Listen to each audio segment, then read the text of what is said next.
The Krell return. The warning came 5 days after the initial battle. Volanthi long-range sensors detected a massive fleet assembling at the edge of the system.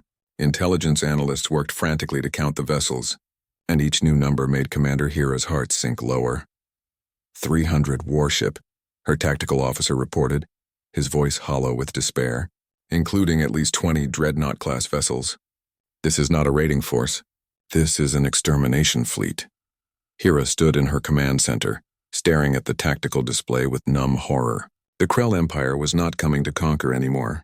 They were coming to punish, to make an example, to erase the Volanthi from existence for daring to resist with human help. When will they arrive? She asked quietly. 3 days at their current speed. 3 days. Hira looked at the orbital display where the 12 human ships maintained their protective positions. 12 ships against 300. Even Deathworlders could not overcome those odds. She opened a communication channel to the Cheonji. Captain Daehyun's face appeared on her screen almost immediately.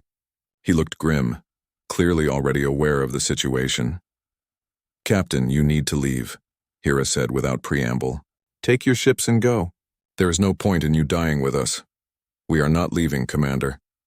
This is not bravery, it is suicide. Even your people cannot fight 300 ships with 12.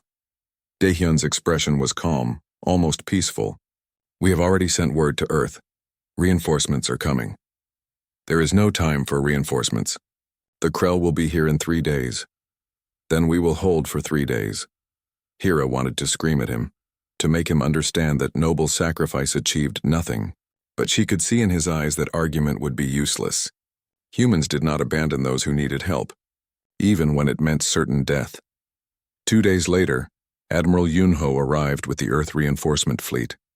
Hira watched in amazement as 47 additional human vessels dropped out of faster-than-light travel, in perfect formation. The ships were larger than the Cheonji, true warships bristling with weapons she could not identify. 12 ships becomes 59, Tolran observed. Better odds, but still hopeless. But the humans did not seem to think so. They immediately began deploying weapon platforms in orbit.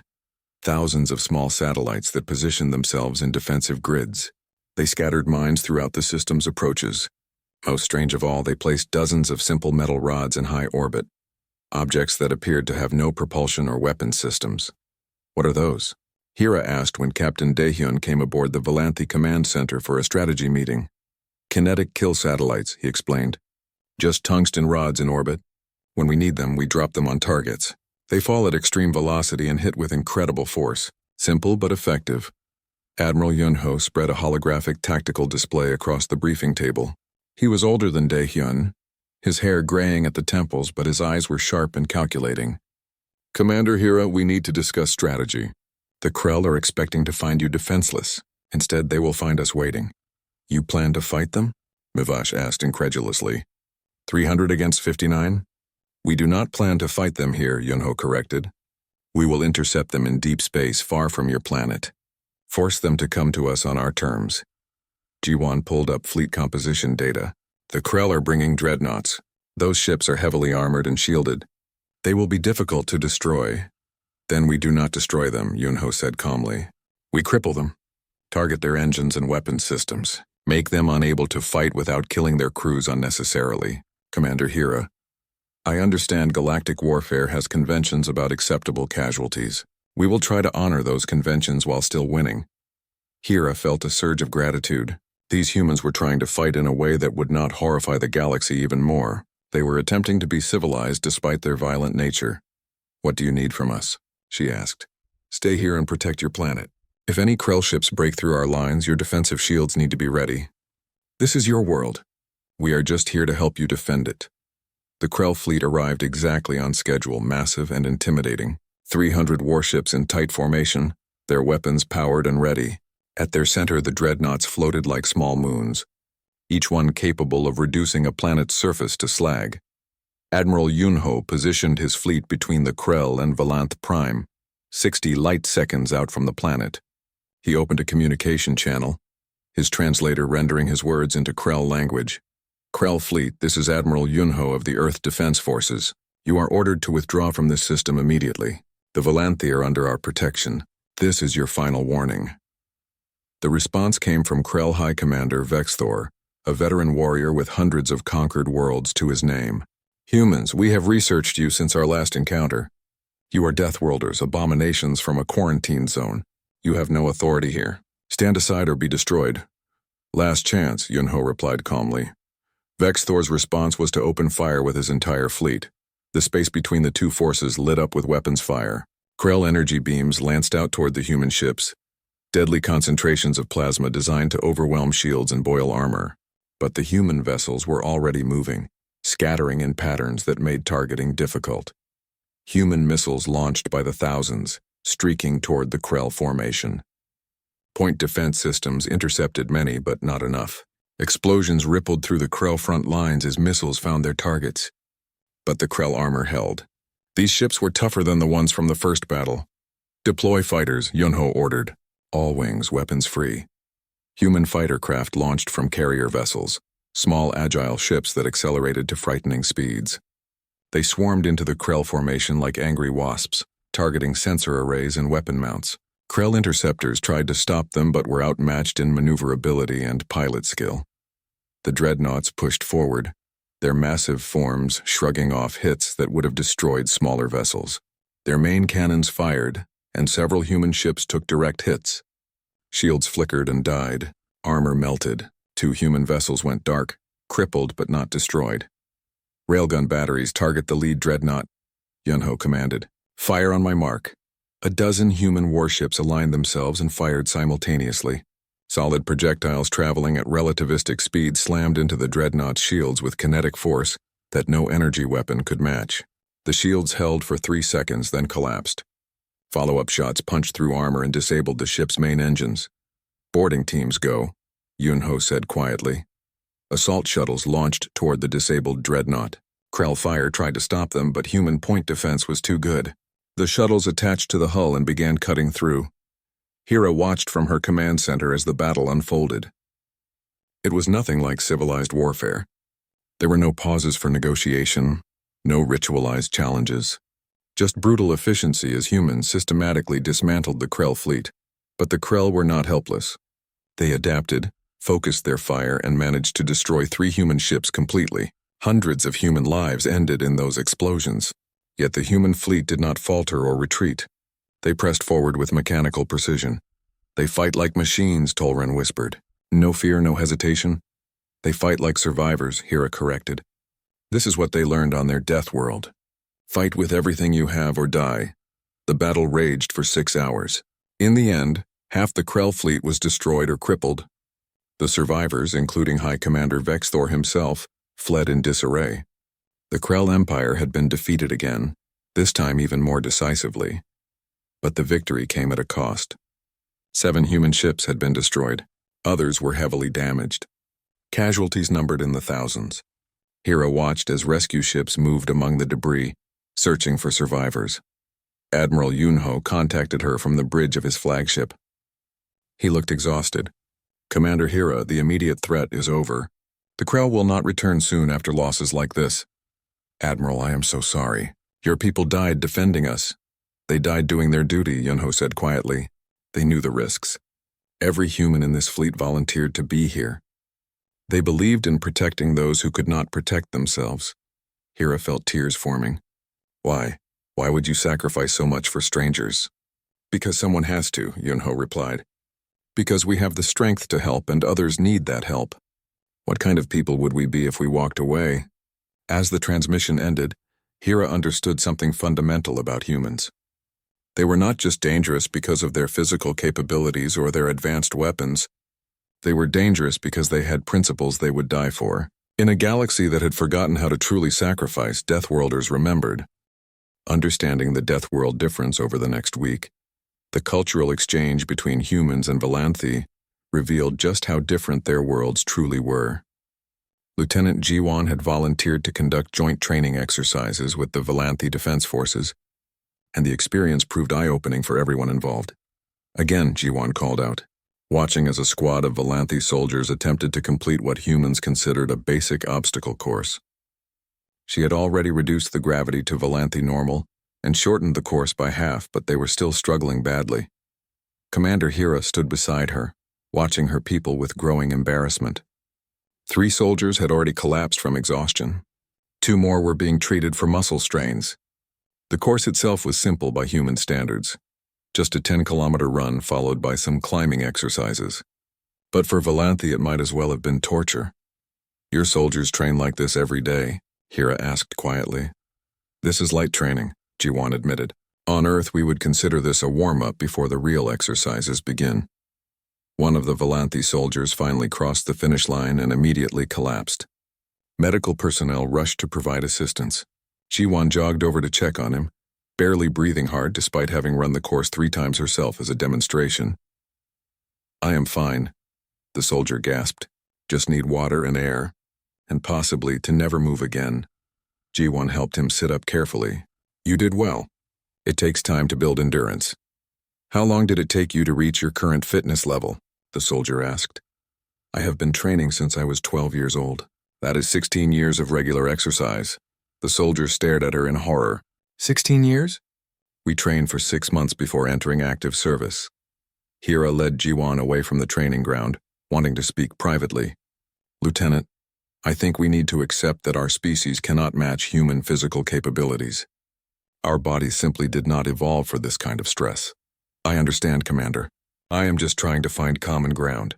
If we are going to work together, we need to understand each other's capabilities." "What we understand is that humans are dangerous," Hira said bluntly, not as an insult but as a statement of fact. "Your people can do things our people cannot. That is frightening for us." Jiwan nodded slowly. "It is frightening for us too. We did not know we were unusual. We thought we were average." Meanwhile, in the Valanthe shipyards, Chief Engineer Minho was having his own revelations. He walked through the construction facilities with growing awe, examining the sleek vessels being repaired after the Krell assault. "This is incredible," he said to his Valanthe guide. "Your energy shield technology is centuries beyond anything we have. How does the field generator maintain stability at such low power consumption?" The Valanthe engineer looked pleased by his interest. "We have refined shield technology for 3,000 years. Efficiency is essential for long-term space travel. Would you like to examine the specifications?" "Yes, absolutely yes." As Minho reviewed the technical data, he began to notice patterns. The Valanthe were masters of defensive technology. Their shields could absorb enormous amounts of energy. Their engines were incredibly efficient, capable of traveling vast distances with minimal fuel. But their weapons were almost an afterthought. "These plasma cannons are designed for precision, not power," he observed. "Why so weak?" The engineer seemed confused by the question. "Weak? They are sufficient to disable most ship systems without destroying the vessel completely. That is the goal of civilized warfare. But what if you need to actually destroy an enemy ship? Why would we want to do that? Wars are resolved through negotiation. Destroying ships means killing crews unnecessarily." Minho tried to wrap his head around this concept. Humanity had spent its entire history perfecting ways to kill efficiently. The idea of going to war without intending to destroy your enemy seemed absurd. But he could see the logic from the Valanthe perspective. If all species followed these rules, warfare became less deadly for everyone. "What did you think of human weapons?" he asked carefully. The engineer's expression darkened. "Terrifying. Your missiles were designed purely to kill. Your railguns exist only to punch through armor. There is no subtlety, no precision, just overwhelming destructive force. That is what happens when you evolve on a world where everything is trying to kill you," Minho said quietly. "We learned to fight with everything we had because anything less meant death." In the medical facility, Dr. Hyejin was conducting biological comparisons with the Valanthe medical staff. The differences were staggering. She pulled up comparative scans on her datapad, showing them to Dr. Yunseo, a human medical officer who had joined the delegation. "Look at this," Hyejin said, pointing to a Valanthe anatomy scan. "Their internal organs are beautiful, elegant, each one perfectly suited to its function with minimal redundancy." "And humans?" Yunseo asked. "Humans are built like tanks. We have backup systems for our backup systems. 2 kidneys, 2 lungs, a liver that can regenerate, a heart that can survive partial damage and keep pumping. Our bones are reinforced with calcium deposits that make them incredibly strong. Our blood clots quickly to prevent excessive loss." The Valanthe medical officer listening to their conversation looked disturbed. Your species can survive injuries that would kill us instantly. Yes, Yunseo confirmed. Humans have walked away from accidents that should have been fatal. We have documented cases of people surviving falls from extreme heights, attacks from large predators, and severe blood loss. Our bodies just refuse to die easily. That must be useful in warfare. Yunseo and Hyejin exchanged uncomfortable glances. It also means we evolved in an environment where such resilience was necessary for survival, Hyejin said. Earth is not a kind world. That evening, the human and Valanthi leadership gathered for a formal dinner. The humans had provided food suitable for Valanthi biology, though they found the low-protein offerings bland. The Valanthi, in turn, had prepared traditional dishes that the humans approached cautiously. Commander Hira raised her glass in a toast. To new friends and unexpected allies. To understanding each other, Captain Daehyun responded. They drank, and then Hira asked the question that had been bothering her. Captain, I have been reviewing your combat footage. Your soldiers boarded Krell vessels and fought in close quarters against troops that outnumbered them badly. How did they survive? Daehyun set down his glass. Training, equipment, and biology. Our Marines practice close quarters combat extensively. They wear powered armor that enhances their already significant strength. And humans have excellent spatial awareness in 3 dimensions. We evolved from tree-dwelling ancestors who needed to navigate complex vertical environments. The Krell are considered formidable warriors by galactic standards, Mivash added. They have conquered dozens of worlds, but your Marines defeated them almost casually.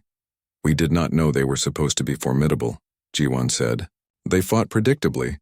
They did not adapt to new situations quickly. Once we understood their tactics, they became easy to counter. Tolran spoke up from his position at the table. I have been researching Earth's biology. Your planet has produced several species that would be classified as megafauna apex predators, large predatory cats, bears, crocodilians, sharks. Humans evolved alongside these creatures and learned to hunt them. We also learned to avoid them, Minho corrected. Humans are not the biggest or strongest predators on Earth. We are just the smartest. But you learned to hunt creatures bigger and stronger than yourselves, Tolran insisted. That required cooperation, tool use, strategic thinking. You developed these skills over millions of years. No other galactic species has this background. The table fell silent as the implication sank in. Hyejin finally spoke. We did not choose to be this way. Earth made us into survivors. We are just working with what evolution gave us. I know, Hira said gently, and I am beginning to understand that humans are not deliberately frightening. You are simply being yourselves. The problem is that yourselves is terrifying to the rest of us. Daehyun leaned back in his chair. So what do we do? We cannot change what we are.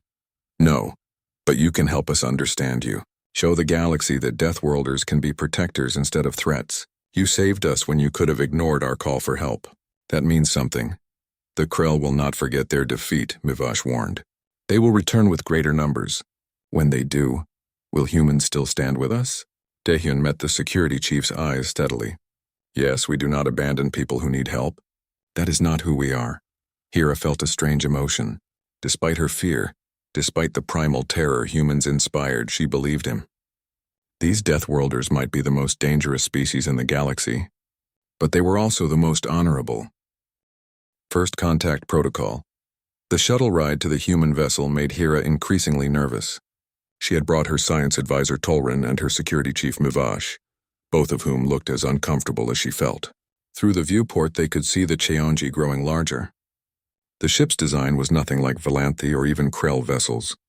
It looked brutal and efficient, every surface covered in armor plating or weapon mounts. Commander, my instruments are showing concerning readings, Tolran said quietly. The internal environment of that ship registers as extremely hostile to our biology. How hostile? The gravity is nearly twice our standard. Oxygen content is dangerously high. Temperature reads hot enough to cause heat stress. I am not certain our bodies can tolerate prolonged exposure. Hira had expected differences, but this was more extreme than she had imagined. Can we manage for a few hours? With difficulty. I recommend we keep the meeting brief. The shuttle docked with a mechanical clang that echoed through the hull.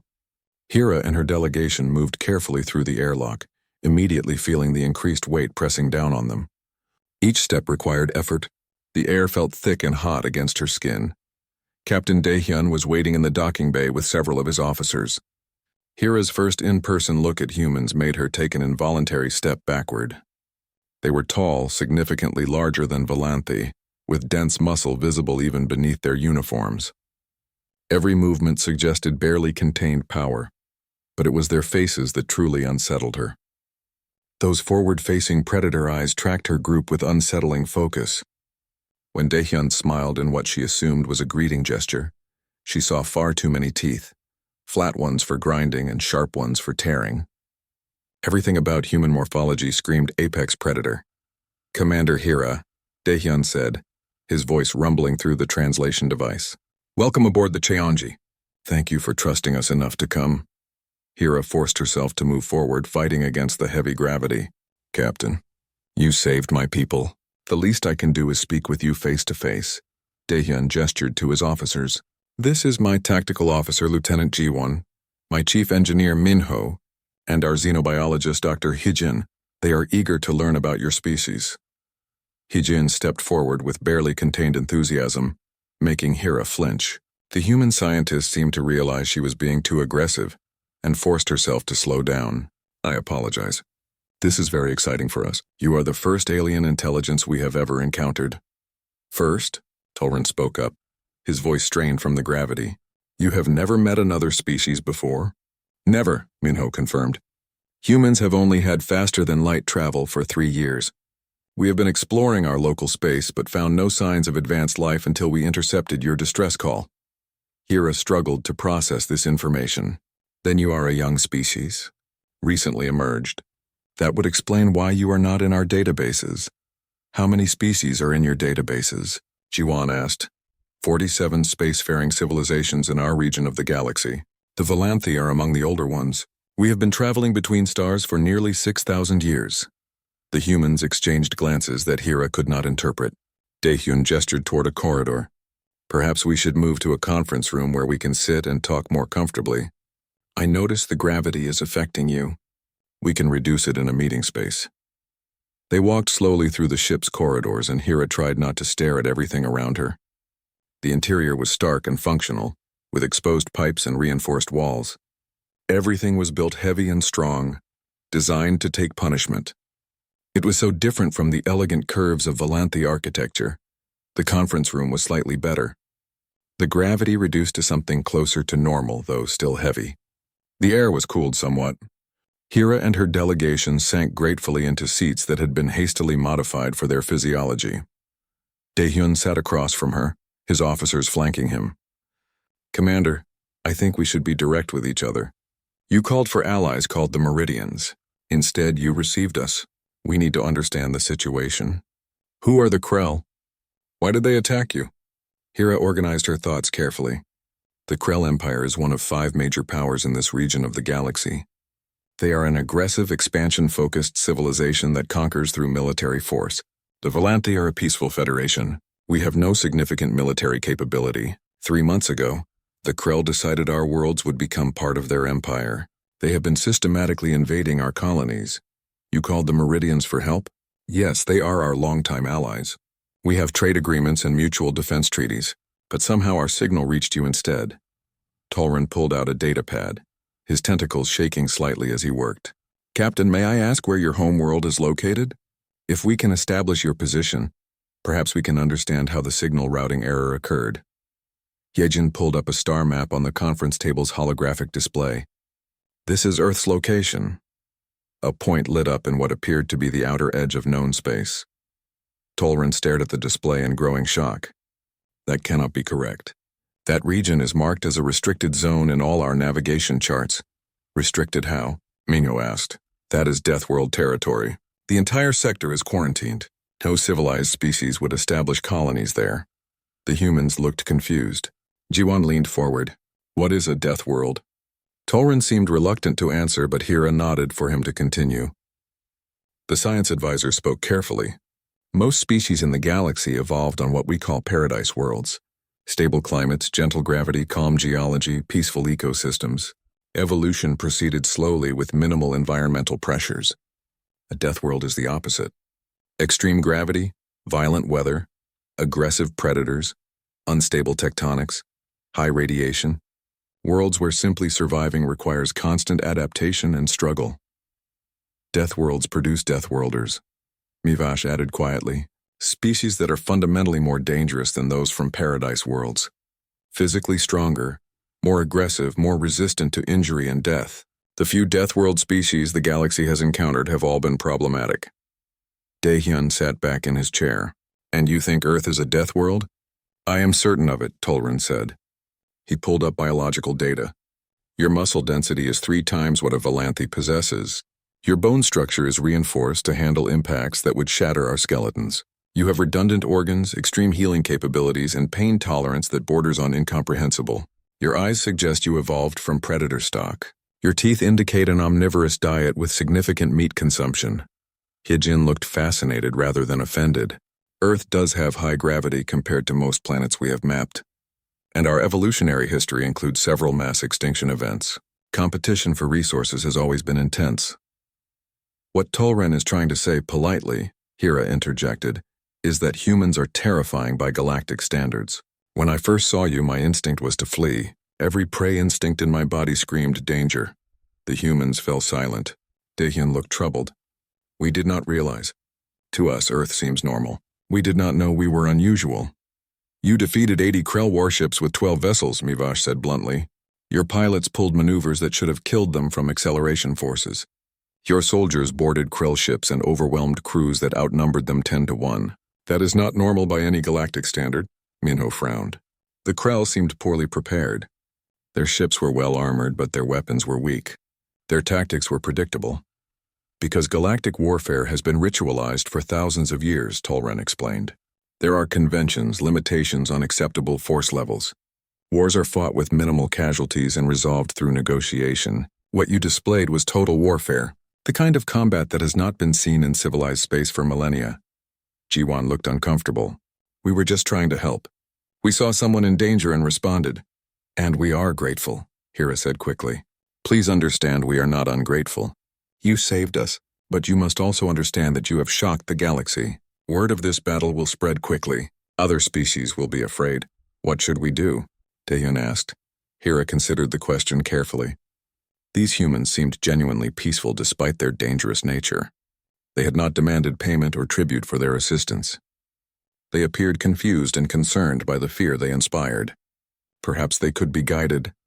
Stay here for now, she suggested. Help us repair our defenses in case the Krell return. Let us learn about each other. When the Meridians arrive, we will advocate for you. Help the galaxy understand that Deathworlders can also be friends. Daehyun met her eyes and nodded slowly. We can do that. Humanity has always believed in helping those who need it. That will not change just because we frighten you. Despite her fear, Hira found herself believing him.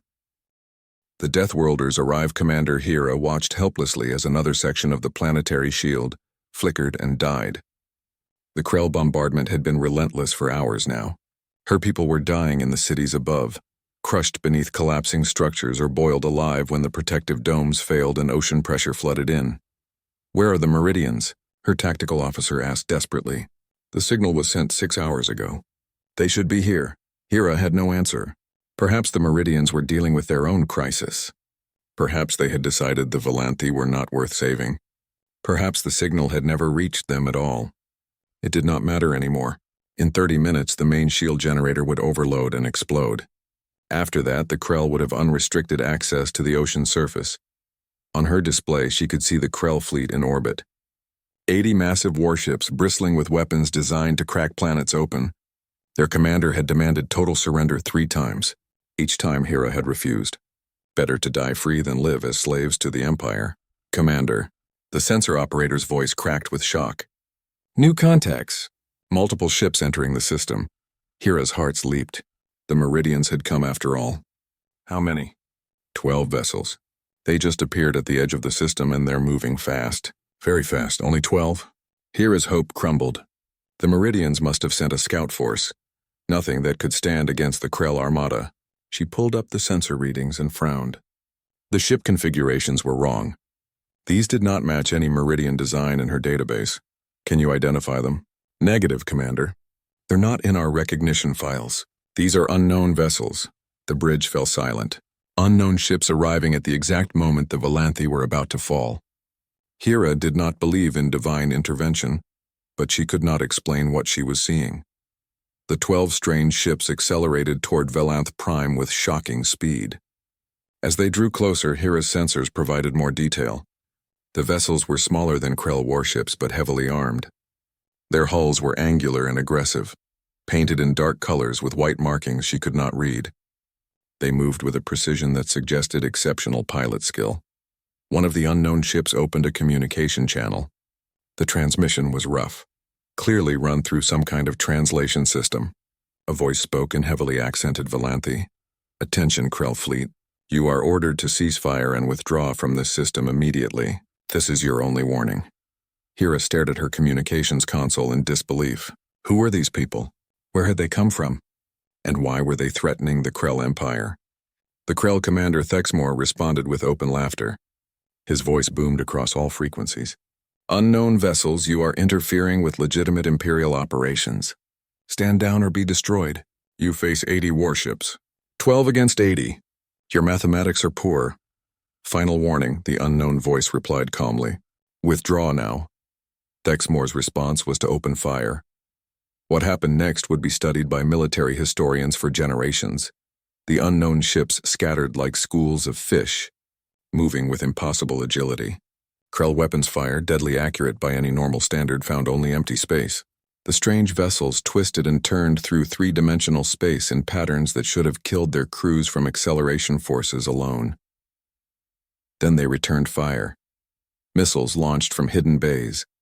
Dozens of them, streaking toward the Krell fleet with frightening speed. Point defense systems tried to intercept them, but the missiles were too fast and too many. They slammed into Krell warships with devastating effect.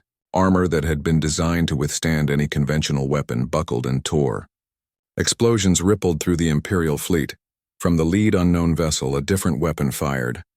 A solid projectile, moving at a significant fraction of light speed. It punched through a Krell destroyer from bow to stern, the kinetic impact tearing the ship in half. Debris scattered across orbital space. What are these weapons? Hera's tactical officer gasped. Nothing should hit that hard. Within the first 3 minutes, 6 Krell ships had been destroyed completely. 9 more were crippled and drifting. The unknown fleet had not lost a single vessel or even taken damage. Thexmore, clearly shocked, rallied his remaining forces. The Krell were experienced warriors who had conquered dozens of worlds. They adapted quickly, focusing their fire on individual unknown ships and attempting to overwhelm them with numbers. The unknown fleet's response was to escalate. Small craft began launching from the 12 vessels. Fighters moving even faster than the main ships. They swarmed through the Krell formation like angry insects, their weapons tearing into engines and weapon systems. Krell interceptors tried to engage them but were outmatched in every way. The unknown pilots flew with a skill that bordered on precognitive. Then the boarding actions began. Hera watched in horrified fascination as assault shuttles launched from the unknown fleet. They attached themselves to damaged Krell ships like parasites, cutting through hull armor with tools that glowed white-hot. Armored figures emerged, moving with purpose through the breaches. "Are we getting data from inside those ships?" Hera asked. Her sensor operator nodded, pulling up intercepted Krell internal communications. The audio was chaotic, filled with screaming and weapons fire. Krell soldiers, veteran troops who had never known defeat, were panicking. Hera heard phrases like, "They won't die," and "How are they so strong?" Before the transmission cut to static. One by one, the boarded Krell ships went dark. Their weapons stopped firing.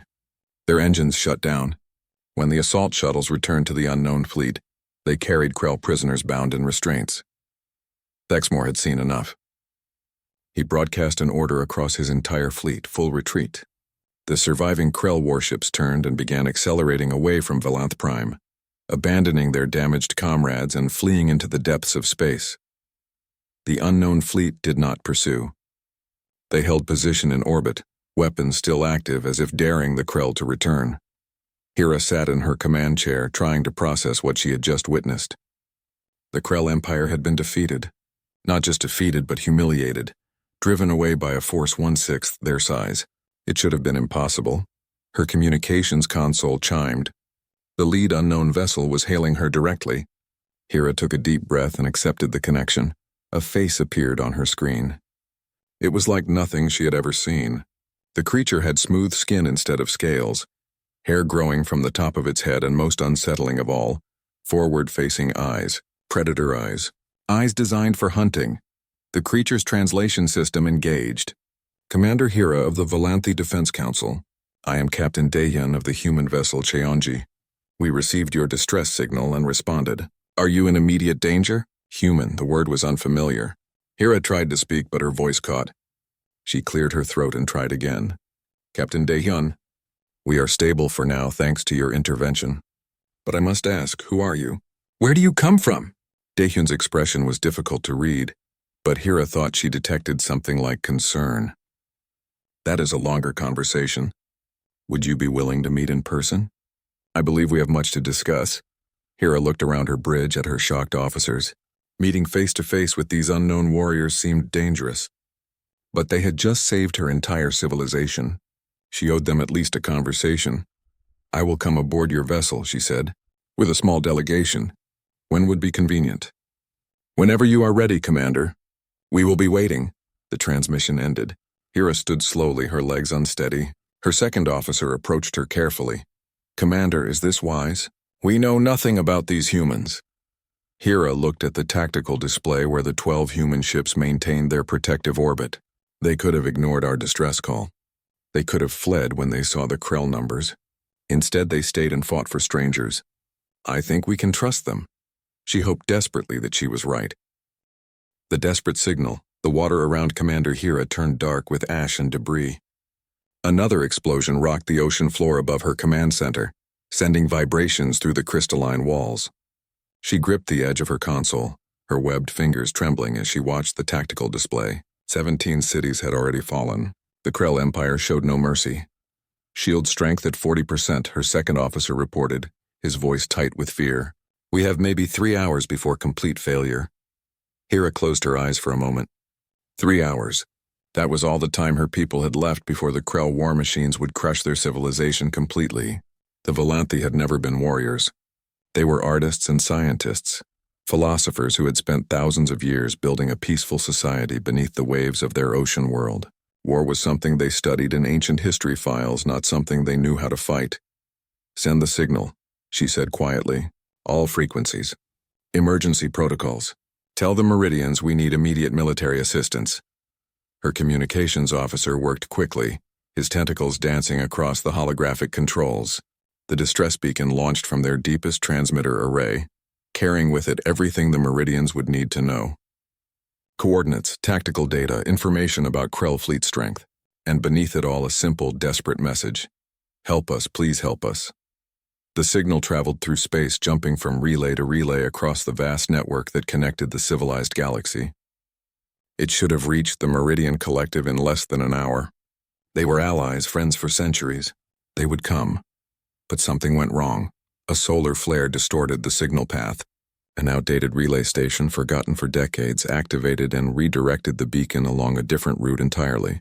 The distress call veered away from Meridian space and tumbled toward the edge of known territory, into a region marked with warnings in every galactic language. The signal crossed into the quarantine zone and found a receiver. Captain Daehyun was reading the latest survey reports when the alert sounded across the bridge of the Cheonji. His coffee cup paused halfway to his lips as he looked up at the main display. Something was coming through on the long-range sensors, something that carried all the markers of a distress call. What am I looking at? He asked, setting down his cup and moving to the tactical station. Lieutenant Ji-won pulled up the analysis. Unknown signal, Captain. It's definitely artificial. The pattern suggests an emergency beacon of some kind. Can we translate it? The ship's AI is working on it now. Give me a minute. Ji-won's fingers moved quickly across her console. Sir, this is strange. The signal is using mathematical constants as a foundation, but the language structure is completely alien. Nothing in our databases. Daehyun felt his pulse quicken. Alien. They had been exploring this region of space for 6 months without encountering any signs of intelligent life. Earth's first faster-than-light ships had launched only 3 years ago. Humanity was still learning what was out here in the darkness between stars. And now this. Keep working on it. I want to know what they're saying. He tapped his communicator. Senior staff to the bridge, immediately. Within minutes, his key officers had assembled. Chief Engineer Minho arrived first, still wiping grease from his hands. Xenobiologist Hyejin practically ran onto the bridge, her eyes bright with excitement. His first officer, Commander Borum, took her position beside him with calm efficiency. We have a situation, Daehyun began. He gestured to the main screen where the alien signal was displayed as a complex waveform. This arrived 10 minutes ago. We believe it's a distress call from an unknown alien species. Hyejin moved closer to the screen, her scientific curiosity clearly overwhelming any sense of caution. This is incredible. First contact. We're looking at first contact. Possibly, Daehyun agreed. Or it could be a trap. We don't know what we're dealing with. Minho crossed his arms. How far away is the source?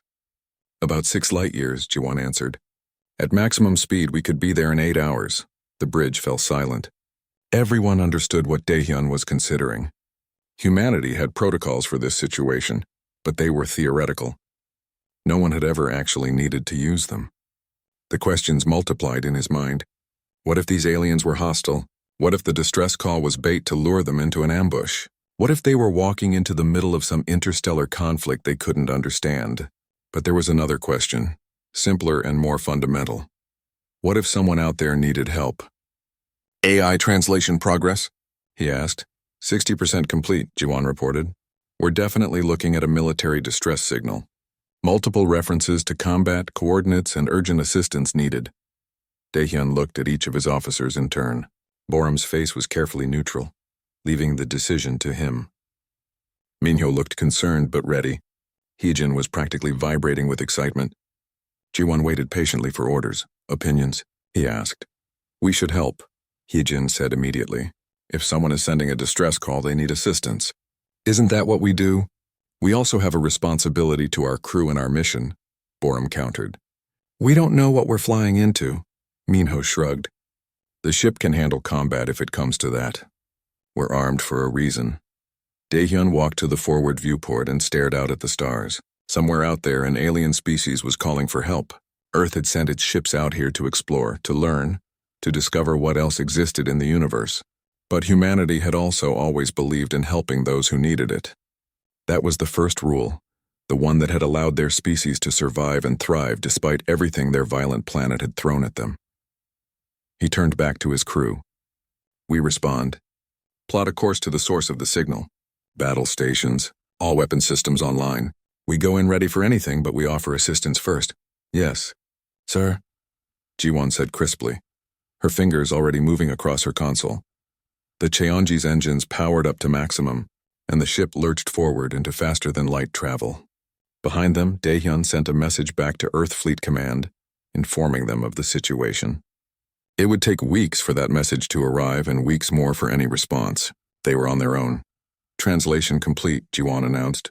Captain, the signal is from a species calling themselves the Volanthi. They're under attack by something called the Krell Empire. Their defensive shields are failing. They're asking for military intervention from their allies. Do they know we're coming? Hyejin asked. No, the signal is a general broadcast. They have no idea who might receive it. Daehyun nodded slowly. The Volanthi had called for their friends and instead they were getting humanity. He wondered what these aliens would think when a human warship dropped out of faster-than-light travel above their planet. Would they be relieved or terrified? 6 hours to arrival, Borum reported. Get me everything you can about that system, Daehyun ordered. Planetary data, star composition, anything that might tell us what we're heading into. And someone wake up the Marines. If there's a fight happening, we need to be ready for boarding actions. The bridge became a hive of activity as his crew prepared for humanity's first contact with alien intelligence. Daehyun returned to his chair and stared at the view screen. 6 hours. In 6 hours, everything would change. Humanity would no longer be alone in the universe. He just hoped they weren't about to start an interstellar war on their first day.